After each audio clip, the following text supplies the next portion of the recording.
Hello Wangsha lovers, welcome back to my channel. Wing और वांगजी अपनी डेट शुरू करने से पहले यानली को देखने के लिए हॉस्पिटल आए हुए थे। वांगजी हमेशा की तरह यानली के रूम के बाहर ही खड़ा था। विंग अंदर था। यानली उससे कहती है, तुम दोनों डेट पर करने के वाले हो, क्या तुमने प्लान्स बना लिए हैं? विंग कहता है, शिजी मैंने तो कोई प्लान नहीं बनाया। पास ही में बैठा जेंगशा ये सब सुन रहा था। वो इरिटेटेड वॉइस में कहता है, तुम डेट पर जा रहे हो बिना कुछ प्लान किए। विंग उससे पूछता है, क्या तुम कभी डेट पर गए हो जेंगशा? तो जेंगशा और भी इरिटेटेड वॉइस में कहता है, क्या मतलब है तुम्हारा? तुम्हें डेट क्या मिल गई? तुम खुद को बहुत हाई समझने लगे। हाँ, मैं भी गया हूँ डेट पर। विंग यानली की तरफ देखता है और दोनों जेंगशा की बातों पर मुस्कुराने लगते हैं। तभी यानली जेंगशा की तरफ देखते हुए कहती है, विश्वास नहीं हो रहा, एक हफ्ता ऐसे ही बीत गया। कल तुम्हारी फ्लाइट कितने बजे की है आचंग? जेंगशा उससे कहता है, सुबह 7 बजे की है। विंग पूछता है, तुम कल वापस जा रहे हो? जेंगशा उसे हाँ बोल देता है और वहाँ से चला जाता है। जब विंग बाहर आता है तो वो वांगजी से कहता है, लंजा तुम कभी भी अंदर क्यों नहीं जाते हो? वांगजी उसे देखकर तुरंत खड़ा होता है। विंग नोटिस करता है कि वांगजी का कॉलर थोड़ा सा टेढ़ा हो गया था। वो उसके पास आता है और उसका कॉलर ठीक करते हुए कहता है, तुम्हें मेरे साथ जीजी से मिलने के लिए आना चाहिए। वहाँ केवल जेंगशा होता है जो बस घूर घूर कर देखता रहता है, लेकिन ऐसा तो वो सबके साथ करता है, तुम्हें उसे सीरियस लेने की जरूरत नहीं। वो उसके हाथ को पकड़ते हुए कहता है, चलो ये सब बातें छोड़ते हैं, अब टाइम है हमारी डेट का। पहले कुछ खाने के लिए चलते हैं लंचा, मुझे बहुत ज़ोर से भूख लगी है। वांगजी कहता है, ठीक है। जब दोनों रास्ते में जा रहे होते हैं तो विंग को टैकोस की शॉप दिखती है। वो वांगजी से कहता है, लंजा इसे खाकर देखो, ये बहुत टेस्टी होता है। वो टैकोस बाय करता है और वांगजी को 1 बाइट ही खिलाता है, लेकिन वांगजी के एक्सप्रेशन से उसे साफ पता चल गया था कि ये वांगजी को बिल्कुल पसंद नहीं आया है। अब वो उसे कहता है, चलो लंजा हम किसी रेस्टोरेंट में चलते हैं। तभी उसकी नज़र वांगजी के लिप्स पर जाती है जहाँ थोड़ी सी सॉस लगी हुई थी। वो वांगजी को बिना कोई वार्निंग दिए सीधे अपनी फिंगर से उसके लिप्स को क्लीन करने लगता है। वांगजी अचानक से शॉक्ड हो जाता है। विंग भी नर्वसली तुरंत अपना हाथ हटा लेता है और सोचने लगता है, ये मैं क्या कर रहा था? लेकिन मैं लंजा को पूरे टाइम अपने लिप्स पर सॉस लगे हुए तो नहीं रहने दे सकता था ना। अब दोनों डिनर के लिए रेस्टोरेंट में आते हैं। क्योंकि ये वीकडे था इसलिए वहाँ पर ज़्यादा लोग नहीं थे। हमेशा की तरह वांगजी क्वाइटली अपना डिनर कर रहा था। तो विंग उसे कहता है, लंजा चलो एक दूसरे को जानना शुरू करते हैं। हम दोनों एक दूसरे के साथ इतना समय बिता चुके हैं, लेकिन अभी भी मैं तुम्हें अच्छे से नहीं जानता हूँ। वांगजी उससे कहता है, तुम क्या जानना चाहते हो? विंग कहता है, कैसा रहेगा, मैं तुमसे क्वेश्चन पूछूंगा, तुम उसका जवाब दोगे, उसके बाद तुम मुझसे क्वेश्चन पूछना, मैं उसका जवाब दूंगा। इस तरह बारी बारी से हम एक दूसरे से क्वेश्चंस पूछते जाएंगे। वांगजी उससे कहता है, ठीक है। विंग कहता है, तो पहले मेरी बारी, तुम अपने पार्टनर में क्या ढूंढने की कोशिश करते हो? वांगजी कहता है, मैंने कभी किसी में कुछ ढूंढने की कोशिश नहीं की। सरप्राइजिंगली ही मेरी अटेंशन उनकी तरफ हो जाती है। विंग सोचने लगता है, इसका क्या मतलब हो सकता है। तभी वांगजी उससे पूछता है, तुम अपने पार्टनर में क्या ढूंढते हो?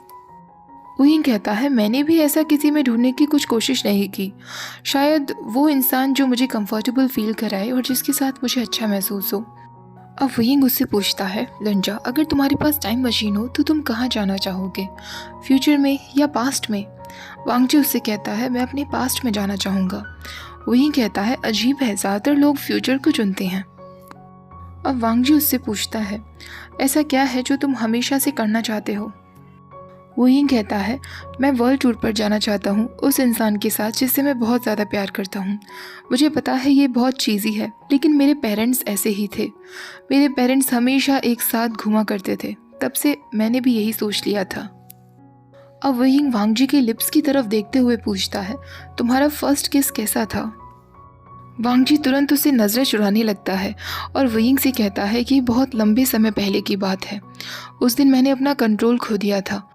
उसे पता भी नहीं था कि मैंने उसे किस किया है। विंग उससे पूछता है, क्या मतलब है तुम्हारा?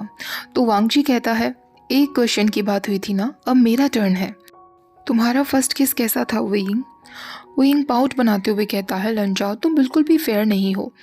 मेरा फर्स्ट किस तब था जब मैं बहुत ड्रंक था। मुझे याद भी नहीं है कि मेरा फर्स्ट किस किसके साथ था।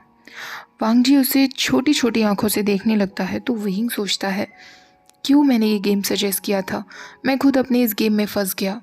लंजा को 100% ऐसे लोग तो बिल्कुल पसंद नहीं होंगे जो ऐसी हरकतें करते होंगे। अब वो फिर से वांगजी के फेस को रीड करने की कोशिश करता है और पूरी हिम्मत जुटा के उससे पूछ ही देता है, लंजा, मेरा नेक्स्ट क्वेश्चन ये है, क्या तुम मुझे पसंद करते हो? क्या मैं तुम्हें अट्रैक्टिव लगता हूँ? वांगजी तुरंत हाँ कर देता है। दोनों एक दूसरे की तरफ देखते ही रहते हैं कि तभी वुयिंग को एक डॉग के भौंकने की आवाज़ सुनाई देती है और वो वांगजी के नज़दीक जाकर उसके हाथ को टाइटली पकड़कर बैठ जाता है। कुछ दूरी पर एक छोटी बच्ची थी जो अपने पेट डॉग के साथ खेल रही थी। वुयिंग उसे देख देख कर बहुत डर रहा था। वांगजी ये देखकर कहता है, वुयिंग, हम बाहर चलते हैं। दोनों बाहर एक पार्क में आते हैं जहाँ वांगजी उससे पूछता है, तुम्हें डॉग से इतना डर क्यों लगता है? वुयिंग उसे सारी स्टोरी सुना देता है कि किस तरह उसके बायोलॉजिकल पेरेंट्स मारे गए थे और वहाँ डॉग्स मौजूद थे। वांगजी तुरंत वुयिंग का हाथ पकड़ लेता है और उससे पूछता है कि क्या उन लोगों का पता चला जिन्होंने तुम्हारे पेरेंट्स पर हमला किया था? वुयिंग कहता है, मुझे नहीं लगता लंजा, क्योंकि उस वक्त मैं बहुत छोटा था। अंकल जैंग भी जेंगछा की तरह एक पुलिस ऑफिसर ही थे। शायद उन्होंने भी इस केस को सॉल्व करने की बहुत कोशिश की थी। वांगजी एक गहरी सांस लेता है तो वुयिंग उससे पूछता है, लंजा, तुम ठीक हो ना? वांगजी कहता है, हाँ। तभी वुयिंग सोचने लगता है, ये मैं अपनी डेट पर कैसी बातें कर रहा हूँ, और तभी उसकी नज़रें एक फ्रेंच रेस्टोरेंट पर पड़ती हैं। वांगजी ये बात नोटिस करता है और उसे वहाँ ले जाने लगता है तो वुयिंग कहता है, नहीं लंजा, वो दिखने से ही बहुत एक्सपेंसिव लग रहा है। वांगजी उससे कहता है, कोई बात नहीं, मैं पे करूँगा। वुयिंग कहता है, लंजा, तुम्हें हमेशा पे करना पड़ता है। जब दोनों उस फ्रेंच रेस्टोरेंट में आते हैं तो वुयिंग देखता है कि वहाँ सिर्फ कपल्स ही कपल्स थे। सब एक दूसरे के हाथ में हाथ डाले हुए थे। रेस्टोरेंट में ज़्यादा लाइट्स नहीं थी। वुयिंग और वांगजी वहाँ बैठते हैं। वुयिंग जैसे ही मेन्यू कार्ड अपने हाथ में लेता है उसे एम्बैरेसिंग फील होने लगता है, क्योंकि वहाँ सारी फ्रेंच डिशेस थी जो वुयिंग को पढ़नी भी नहीं आ रही थी। तभी वेट्रेस वहाँ आती है। वुयिंग को समझ नहीं आता कि वो क्या ऑर्डर करे, लेकिन उससे पहले वांगजी ऑर्डर दे देता है और वांगजी सारी फ्रेंच डिशेस को फ्रेंच लैंग्वेज में बहुत अच्छे से प्रोनाउंस कर रहा था। वेट्रेस के जाने के बाद वुयिंग कहता है, वाओ लंजा, मुझे नहीं पता था कि तुम्हें फ्रेंच लैंग्वेज आती है। तुम्हें और कौन कौन सी लैंग्वेज आती हैं? वांगजी कहता है, मुझे जापानीज़, इटालियन, लैटिन और थोड़ी बहुत और लैंग्वेज आती हैं। वुयिंग सोचता है, लंजा, तुमने और क्या क्या छुपा रखा है? तुम इतनी सारी लैंग्वेजेस जानते हो, यूनिवर्सिटी ट्यूटर हो, अट्रैक्टिव हो, रिच हो और म्यूजिक में इतने अच्छे हो, तुमसे तो कोई भी इम्प्रेस हो जाएगा। तो आखिरकार मुझसे ही तुम्हें क्यों प्यार हुआ, वो भी शुरुआत से? जब उनकी डिश सर्व कर दी जाती हैं तो वुयिंग एक डिश को टेस्ट करते हुए कहता है, लंजा, तुम्हें ये खाना चाहिए। मैं प्रॉमिस करता हूँ इस बार ये पहले की तरह स्पाइसी नहीं है। वांगजी भी उस डिश को टेस्ट करता है और दोनों इस तरह अपना डिनर एंजॉय करते हैं। कुछ समय बाद वुयिंग कहता है, लंजा, मेरा तो बुरी तरह पेट भर गया है, मैं और कुछ नहीं खा पाऊंगा। वांगजी बिल पे कर देता है और वो लोग रेस्टोरेंट से बाहर निकल जाते हैं। दोनों वॉक करते हुए एक दूसरे के हाथ में हाथ दिए जा रहे थे। वुयिंग वांगजी से कहता है, लंजा, रात के समय ये सब कुछ कितना ब्यूटीफुल लग रहा है। हम पब्लिक स्क्वायर चलते हैं, मैंने सुना है वहाँ पर काफ़ी कुछ देखने को है। दोनों वॉक करते हुए ही पब्लिक स्क्वायर में आ जाते हैं जहाँ काफ़ी सारे लोग थे और एक्टिविटीज़ को एंजॉय कर रहे थे। तभी वुयिंग की नज़र एक आइस रिंक पर पड़ती है और वो वांगजी से कहता है, लंजा, वहाँ चलना चाहोगे? क्या तुम्हें स्केटिंग आती है? वांगजी कहता है, नहीं। वुयिंग उसे खींचते हुए ले जाता है और कहता है, फिर तो पक्का हमें वहाँ चलना चाहिए। वो उसे जानबूझकर आइस स्केट्स पहनवा देता है। वांगजी बिल्कुल भी आइस स्केटिंग नहीं कर पा रहा था। वुयिंग ये देखकर हंसने लगता है और उससे कहता है, फाइनली लंजा, मुझे पता चल गया कि तुम किस चीज़ में अच्छे नहीं हो। वुयिंग जानबूझकर शो ऑफ करने के लिए वांगजी के आसपास ही आइस स्केटिंग करने लगता है। वांगजी आइस पर कैसे भी खुद को गिरने से बचा रहा था और वो वुयिंग को देखकर कहता है, तुम इसमें बहुत अच्छे हो। वुयिंग हंसते हुए कहता है, हाँ, मैं और जेंगछा बचपन में अक्सर आइस स्केटिंग किया करते थे। मैं उससे आइस स्केटिंग में अच्छा था तो मैं अक्सर उसे सिखाने की कोशिश किया करता था। मेरा हाथ पकड़ो लंजा, आइस स्केटिंग उतना भी टफ नहीं है। वांगजी उसका हाथ पकड़ लेता है। वुयिंग स्लोली वांगजी को आइस स्केटिंग करने में मदद करता है और उससे कहता है, तुमने देखा ना, ये इतना भी टफ नहीं है। उन दोनों को रियलाइज़ भी नहीं होता वो दोनों एक दूसरे के बहुत नज़दीक आ गए थे। वुयिंग अचानक से वांगजी की नेक में अपना हाथ डाल लेता है और उससे कहता है, मेरी वेस्ट को टाइटली पकड़ लो लंजा। वांगजी बिल्कुल ऐसा ही करता है। धीरे धीरे वांगजी का अब डगमगाना बंद हो गया था। वुयिंग उससे कहता है, लंजा, अब तुम सीख रहे हो, क्या तुम खुद से करना चाहोगे? लेकिन वांगजी तुरंत उसे मना कर देता है और भी टाइटली उसकी वेस्ट पकड़ते हुए अपनी तरफ खींचता है। दोनों के हेड एक दूसरे से टच हो जाते हैं। वुयिंग अब उसके शोल्डर्स को पकड़ लेता है। वो धीरे धीरे मुस्कुरा रहा था। उन दोनों का आइस स्केटिंग का समय ख़त्म हो जाता है। अब रात होने लगी थी और उनकी डिनर डेट ख़त्म होने वाली थी। वुयिंग ऐसा बिल्कुल भी नहीं चाहता था।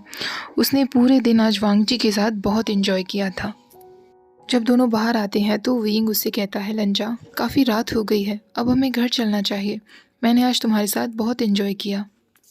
वांगजी हमेशा की तरह सिर्फ बोल देता है, लेकिन उन दोनों में से कोई भी वहाँ से नहीं हिलता।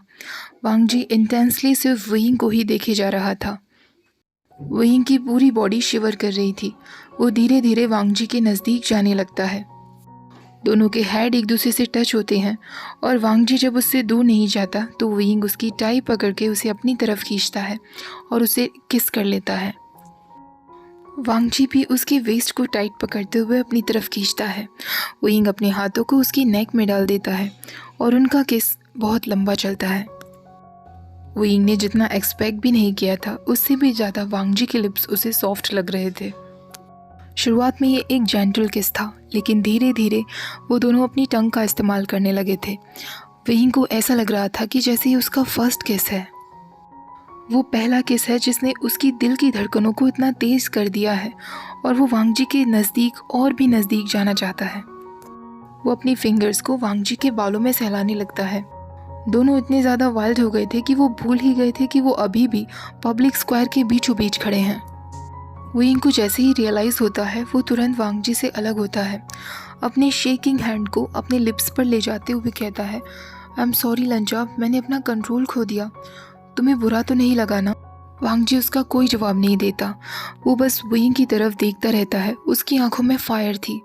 वो फिर वुयिंग के चीक्स को पकड़ते हुए अपनी तरफ खींचता है और एक बार फिर उसे वाइल्ड किस करने लगता है। वो दोनों तब तक किस करते हैं जब तक वुयिंग को डिजी ना फील होने लगे। उसे ब्रीथ लेने में प्रॉब्लम होने लगती है तो वो वांगजी से अलग होता है और उसके लिप्स पर अपनी फिंगर रखते हुए कहता है, लंजा, 15 मिनट से ज़्यादा हो चुका है हमें यहाँ खड़े हुए। हमें घर चलना चाहिए। पब्लिक में ये सब करना ठीक नहीं है। हम होटल जाकर कंटिन्यू करेंगे।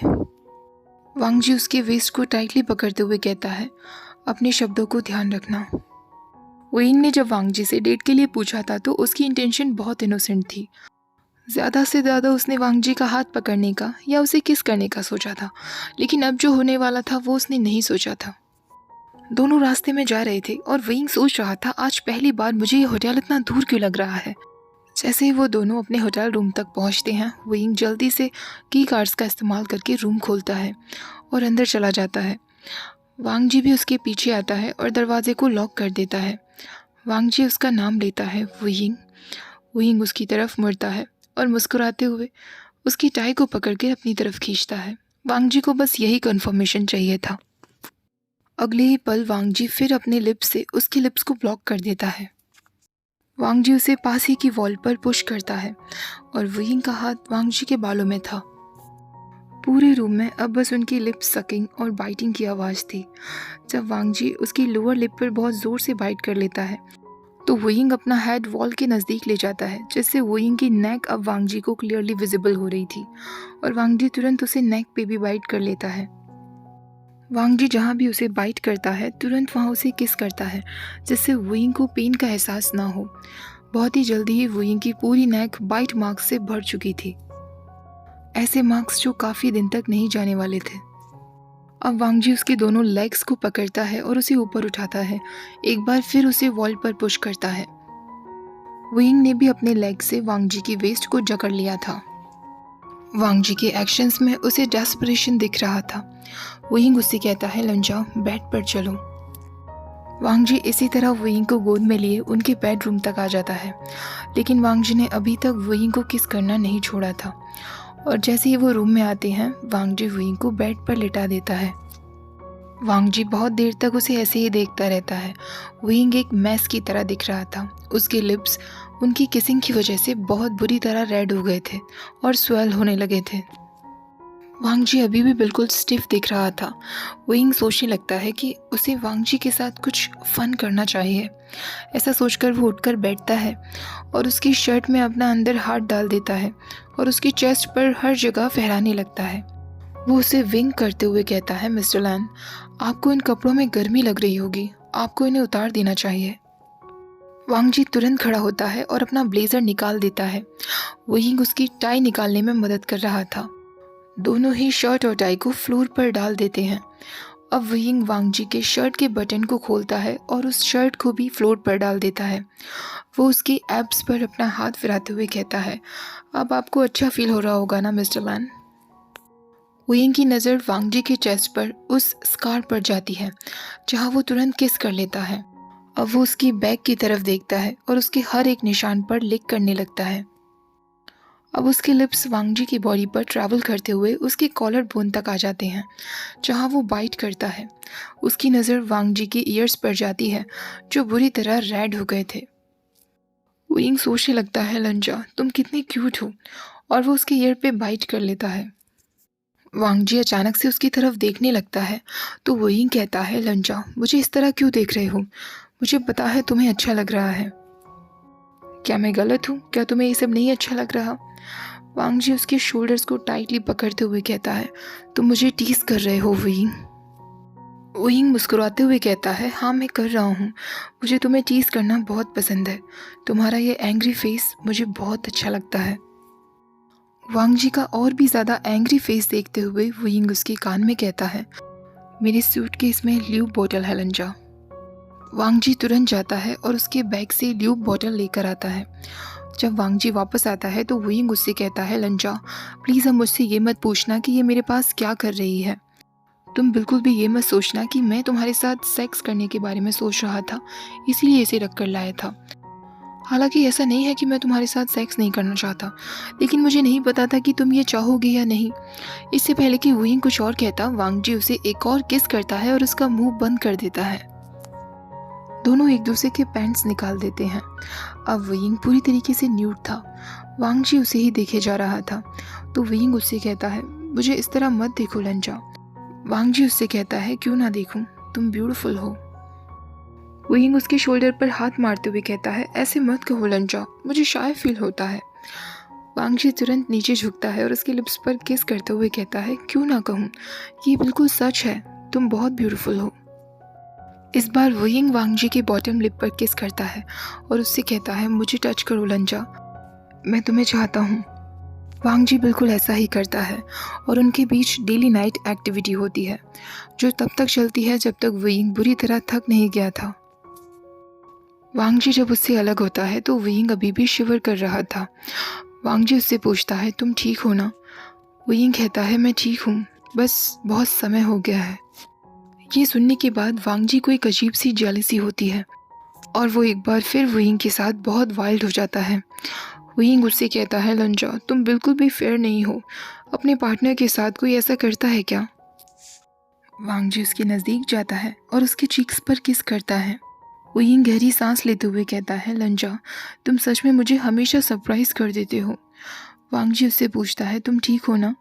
विंग कहता है, मुझे पहले ठीक से सांस लेने दो। वांग जी को थोड़ा सा बुरा लगता है तो विंग उसके चीक्स को पकड़ते हुए कहता है, लंजा ऐसा मत फील करो, मुझे बहुत अच्छा लगा, तुम सच में एक बीस्ट हो लंजा, मैंने सोचा भी नहीं था कि तुम ऐसा भी कुछ कर सकते हो। वांग जी पूछता है, तुम्हें सच में अच्छा लगा? विंग कहता है, मेरी आवाज़ों से तुम्हें पता नहीं चला क्या? अचानक से वांग जी के ईयर्स बहुत बुरी तरह रेड हो जाते हैं। विंग जोर जोर से हंसने लगता है और उसे अपनी तरफ खींचता है। उसके लिप्स पर किस करते हुए कहता है, तुम बहुत क्यूट हो लानर गगा। वांग जी उसके लिप्स पर फिंगर रखते हुए कहता है, साइलेंस। तो विंग कहता है, लानर गगा तुम्हें ये नाम क्यूट लगा ना, आज से मैं तुम्हें यही नाम बुलाऊंगा। विंग बार बार उसे लानर गगा बुलाने लगता है। वांग जी एक बार फिर उसे किस के जरिए चुप करा देता है। अब वांग जी विंग की हालत देखता है और उससे कहता है, मैं तुम्हें क्लीन कर देता हूँ। विंग कहता है, लंजा तुम कितने जेंटलमैन हो ना, लेकिन मुझे इस तरह रहने में भी कोई प्रॉब्लम नहीं है, तुम भी मेरे पास ऐसे ही लेटे रहो। वांग जी उससे कहता है, शेमलेस। वुयिंग ज़ोर ज़ोर से हंसने लगता है और वांग जी उसके लिए हॉट वाटर और वेट टॉवल लेकर आता है। ओके गाइस, आज का पार्ट यहीं ख़त्म करते हैं। आई होप आज का ये रोमांटिक सा पार्ट आपको बहुत पसंद आया होगा। वीडियो पसंद आई हो तो लाइक ज़रूर कर देना, शेयर कर देना वांगशी लवर्स के साथ और चैनल को सब्सक्राइब करना मत भूलना। Thank you for watching. Bye bye.